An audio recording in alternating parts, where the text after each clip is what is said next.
Notre temps est témoin de l'exode de millions d'hommes, de femmes et d'enfants quittant leur patrie et leur être cher pour échapper aux persécutions, pour défendre leur opinion et leur liberté fondamentale, de la guerre ou de la misère, dans l'espoir d'établir une vie avec moins de souffrance et d'humiliation. Sur les longues routes de la migration, la France se trouve aussi sur le chemin d'une partie des migrants qui ont laissé derrière eux la Méditerranée ou les pays Balkans. Cette situation entraîne des drames marquant notre temps.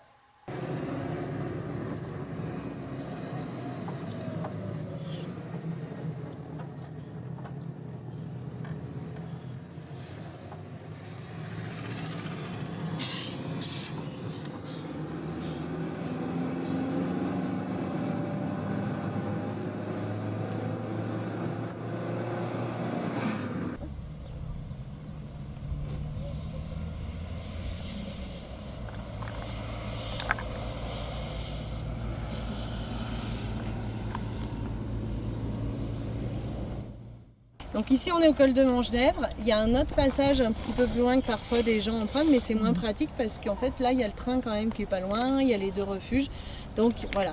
Après il y a un col qui arrive sur Servières et là pareil la police patrouille dans Servières, etc. Et parfois il y a des jeunes qui arrivent mais il faut déjà être beaucoup plus montagnard. Ils montent par Buisson ? Col Bousson, ouais. Et le col de l'Échelle qui est de l'autre côté là-bas. Et donc on y va par l'autre vallée. Et donc là c'est le col de l'Échelle, c'est là où on va dire, il y a le plus de passages depuis toujours, hein, depuis même avant la Deuxième Guerre mondiale. Il y a des Juifs qui sont passés là. Après, avant ça il y avait des Italiens. Après ça il y a eu des Italiens. Voilà, c'est un col de passage et de passage de migrants depuis des siècles en fait. La frontière italienne. Nous sommes à 15 km de Briançon. Depuis 2016, le Mont Montgenèvre, station touristique dans les hautes montagnes des Alpes, est un nouveau lieu de passage sur les routes migratoires. Ces migrants sont principalement originaires de Guinée, Côte d'Ivoire, Mali, Sénégal et Cameroun. Ce sont des jeunes de moins de 30 ans, dont un tiers d'entre eux sont mineurs.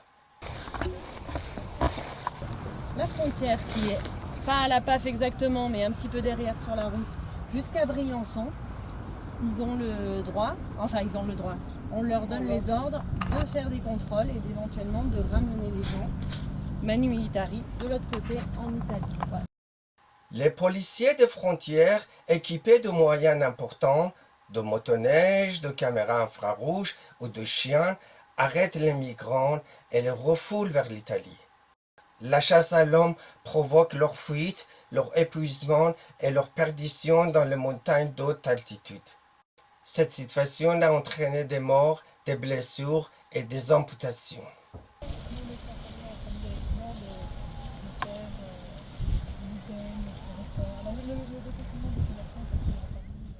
Les jeunes, ils vont partir un peu partout. Et donc, il y en a qui se trompent et qui se retrouvent dans cette vallée-là. Il y en a qui vont se retrouver en haut de la montagne là-bas. Voilà, donc ça va être la catastrophe.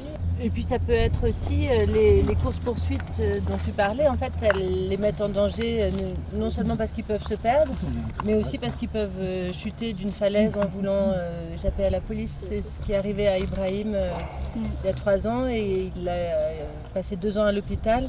Il a encore des séquelles. C'est incroyable qu'il ne soit pas mort parce qu'il a sauté de 40 mètres, je crois.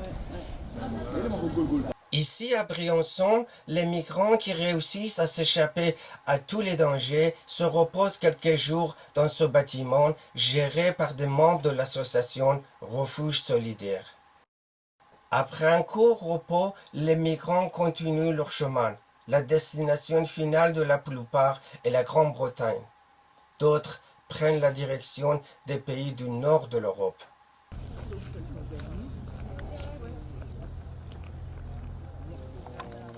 Attends, t'as un petit détail, moi je me suis dit. Ouais, c'était un peu carrément. C'est la première fois que j'entends parler de Népalais en revanche. Qui arrivent, ils sont Ah bah ouais.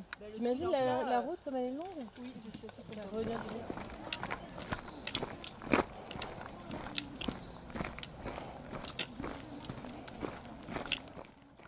Il faut savoir qu'il y en a plein qui ont des séquelles graves physiques, en plus de morale, peut-être parce que quand on a peur en montagne, on a quand même bien peur. Moi, je me souviendrai toujours d'une petite gamine de 4 ans au refuge qui devait être toute mignonne et tout, puis elle avait des cernes, mais comme une vieille dame. Et c'était horrible en fait. Et je lui dis, je lui parle et tout, puis son papa me dit qu'elle a passé la nuit en montagne et qu'elle a eu très peur. Alors je lui dis, tu sais, t'es courageuse et tout. Et son père, il me dit, mais en fait, oui, elle est courageuse, mais nous, on n'a pas le choix. Moi, ça me touche encore parce que c'est horrible de voir qu'on impose ça à des petits gamins. L'autre jour, pareil, un petit bout de chou de 18 mois, en fait, il a passé la nuit dans la montagne. C'est juste... voilà. Et donc, malheureusement, pour 2 personnes, là, on va être un peu sur leur parcours, 3 personnes, pardon, et en fait, ça s'est mal fini alors qu'ils étaient arrivés là, déjà, et un peu plus loin. Et en fait, ils sont morts. Voilà. Donc, je vais vous expliquer un peu plus tard. Ah bah, je sais qu'il y en a qui a été pourchassé, frappé.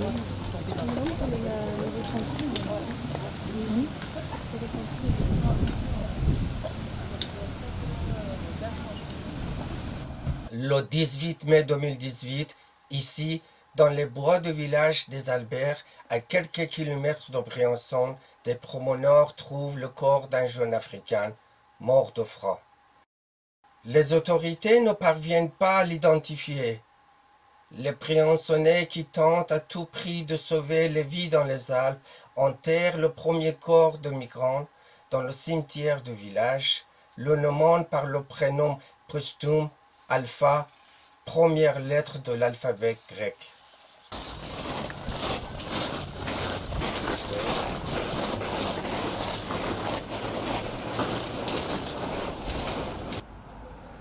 Stéphanie, membre de l'association Tous Migrants, dans sa tournée passe par Paris pour dédicacer son livre « Trouver refuge ». Elle raconte l'histoire incroyable et bouleversante de personnes pleines d'espoir et de souffrance, d'exilés, déracinés qui se retrouvent dans le Briançonnais par hasard après s'être mis en danger pour arriver en France.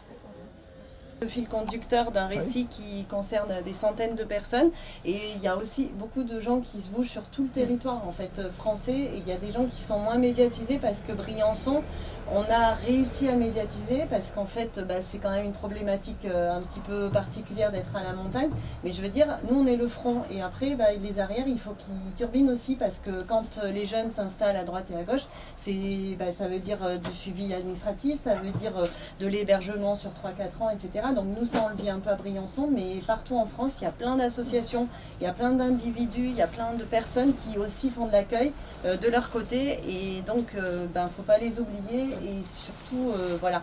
Et par rapport au livre, moi ce que je me dis, c'est qu'effectivement c'est vraiment pragmatique, et c'est voilà ce qu'on a fait, et voilà comment ça s'est bien passé en fait avec les difficultés, etc. Et donc c'est possible, et j'espère que donc ce livre il pourra servir quelque part en se disant oui finalement c'est possible, mais pas parce qu'on est exceptionnel, c'est parce que juste si on se met tous ensemble et qu'on y croit, en fait on y arrive. Le livre il montre que voilà c'est possible, et j'espère que ça servira pour montrer que c'est possible. J'espère que ça servira aussi comme une mémoire de notre territoire qui à un moment donné en fait a fait ça, et après peu importe le futur, peu importe le passé aussi, mais en fait sur ces 5 années là c'est marqué, et les personnes qui sont dans le livre, voilà, elles y sont. Normalement, la montagne, c'est la beauté, la montagne, c'est la sérénité, c'est des moments où le sport, et puis là, on va au-delà de soi et on peut risquer sa vie. Mais je veux dire, en aucun cas, la montagne, c'est censé être une zone de traque, voilà. Et donc, on se retrouve à regarder, à chercher des personnes dans la neige. Et en fait, on leur met ça en tête qu'ils doivent courir vite pour que la police ne les rattrape pas, mais c'est... Enfin, je veux dire, c'est pas normal, quoi. On peut pas rester insensible, et on devient militant, même si on ne l'est pas, parce que c'est juste pas normal. Et si on ne devenait pas militant quand on voit ça, moi je peux pas me regarder dans un miroir, voilà.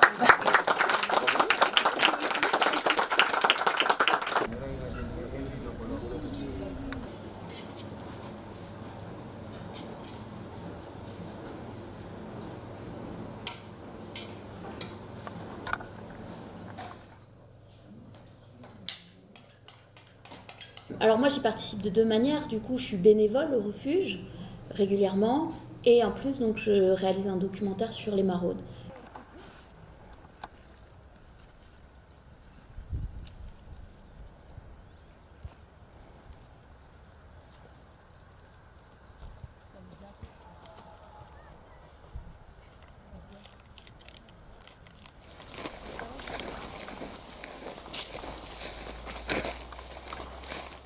Les maraudeurs, en fait, ce sont des bénévoles qui vont toutes les nuits dans la montagne pour aller à la rencontre des exilés qui ont pris des chemins de montagne, des pistes de ski, et qui potentiellement se mettent en danger pour éviter les contrôles à la frontière.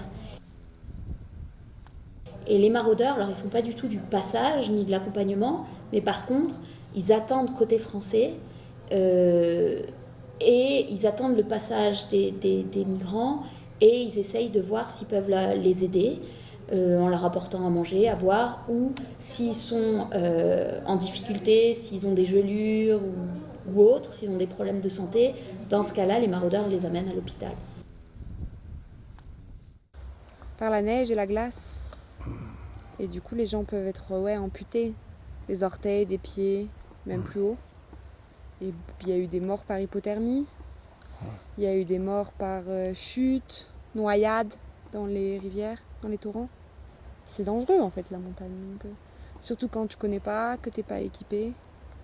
L'idée c'est d'assurer une présence en montagne pour éviter qu'il y ait trop de drames humains, trop de blessures, trop de morts. Les maraudeurs n'acceptent pas que leur montagne devienne un cimetière comme la Méditerranée, où de nombreux Africains sont morts, noyés, en voulant rejoindre l'Europe. De nombreux maraudeurs sont arrêtés par la police. Ils sont accusés d'aide au séjour et à la circulation d'étrangers en situation irrégulière. Dans ce cas, la justice peut demander une amende de 750 000 € et une peine de 10 ans d'emprisonnement. Pierre Mimbert, il leur a apporté du thé, des boissons chaudes, il les a sortis de la neige. Le solidaire qui a été poursuivi parce qu'il avait apporté de l'aide à des réfugiés et il passait au tribunal à Grenoble et nous sommes descendus pour le soutenir. Et de l'autre côté, il y avait ça.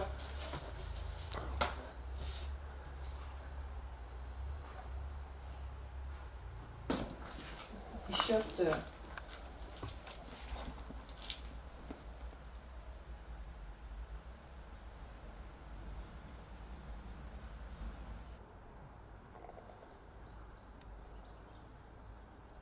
Et là, c'est tous les panneaux de témoignage que Benoît a fait, qu'on a mis devant la PAF, la police aux frontières.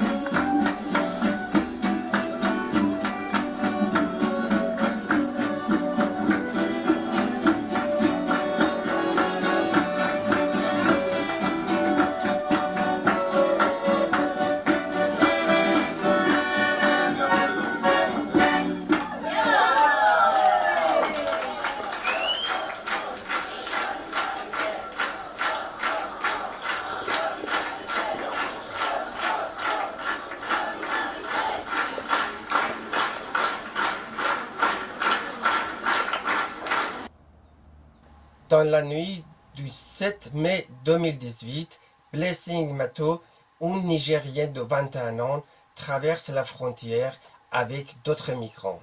Sortant d'un sentier, les policiers les poursuivent. Blessing s'enfuit. Dans l'obscurité, elle tombe dans un torrent glacé au fort courant du mois de mai. Quelques jours plus tard, son corps, sans vêtements et le visage rendu méconnaissable est trouvé 10 km plus loin au barrage de Presles.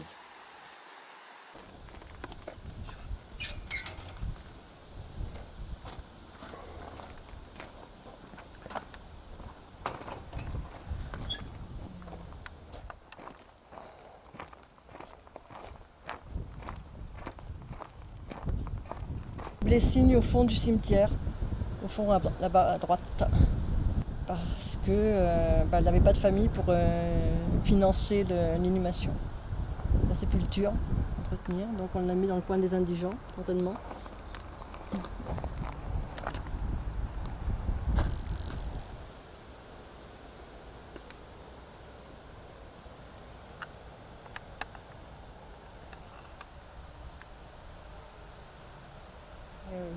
Ça tombe mis dans un coin là au fin fond, là, vraiment on n'en veut pas quoi, on la met une paria quoi. C'est vraiment, moi ça me choque énormément.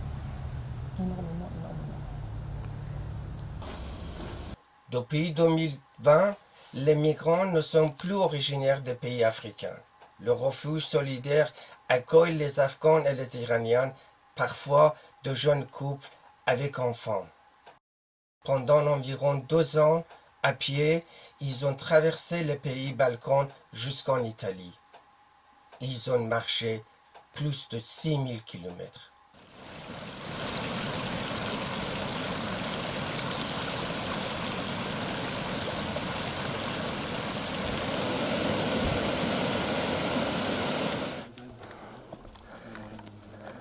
Pas mal bossé avec Magali. Et elle a un petit champ et du coup son nom de mettre en permaculture sur des formations comme ça. Le resto plus l'hôtellerie plus communication, l'hôtellerie, restauration et tourisme. Vous n'avez pas dans le ski, vous n'avez pas vu dans le ski. Des années qu'on manage des tonnes. Ici, l'hiver, comme disait Francine, là, c'est ce qu'ils te font, il n'y a plus rien. Hein. À Montgenèvre, il y a des bus, il y a une route, il y a un village. Au moment où on passe la frontière, je pense que si quelqu'un a vraiment envie, je sais pas, parce que c'est pas dans cette situation-là d'échapper à un contrôle policier, je peux trouver une cave, une entrée d'immeuble pour me mettre à l'abri. Je peux survivre. Je me sens pas bien ici, au col de l'Échelle. Il n'y a rien.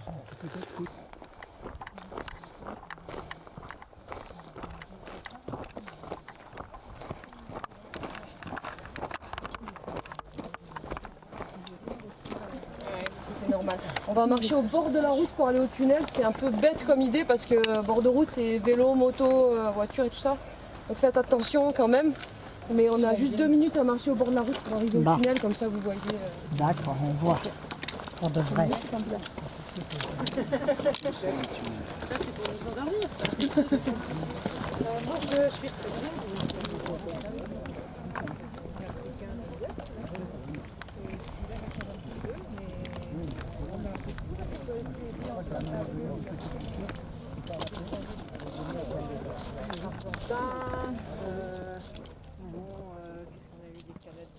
Nous, avec Didier, on n'a vu personne, on a scruté tous les lacets pendant je sais pas combien, 1 heure, 1 heure et demie. On n'a vu personne. On les a vraiment rencontrés, il y avait du brouillard, il neigeotait. On les a vraiment rencontrés quand ils étaient sur la dernière ligne droite là et qu'ils sont arrivés quasiment sur nous. Hein, Didier, ouais, si tu veux. Mais par contre, les émotions n'étaient pas vraiment présentes. Mais le lendemain, quand je me suis réveillée et que tout ce qui s'était passé, toutes les images de ce qui s'était passé, les hommes que j'ai rencontrés dans la neige, dans le vent, et j'ai dessiné. Alors dessiner, c'est un grand mot parce que j'ai dessiné avec des petits bâtons, avec des traits très simples, le paysage et ce qui s'était passé tout depuis le début où avec mon ami Didier, on s'est retrouvés pour aller à la Maraude. Tout le déplacement qu'on a fait en ski, le moment où on a rencontré les gens, qu'est-ce qu'on a fait pour eux, comment eux ils ont réagi, tout. Mais sans émotion non plus, j'ai juste décrit heure par heure ou minute par minute ce qui se passait. C'est vraiment violent. Il y a des gens qui sont les pieds gelés dans la neige, ils sont perdus, ils cherchent un endroit pour vivre juste tranquillement et ils sont obligés pour rejoindre un pays ou un autre de se cacher. C'est moi qui l'ai raconté, c'est moi qui l'ai dessiné. Tout vient de moi, mais le résultat, la manière dont c'est raconté maintenant, quand je le vois, ça me chamboule encore tout le corps et c'est encore beaucoup d'émotions. Voilà. Depuis 2 semaines que je filme ici, j'ai entendu à plusieurs reprises que nos montagnes ne sont plus belles qu'auparavant. Ah oui, Elles sont tachées de sang. c'est vrai. C'est vrai que quand on se balade, il y a quelque chose qui a changé.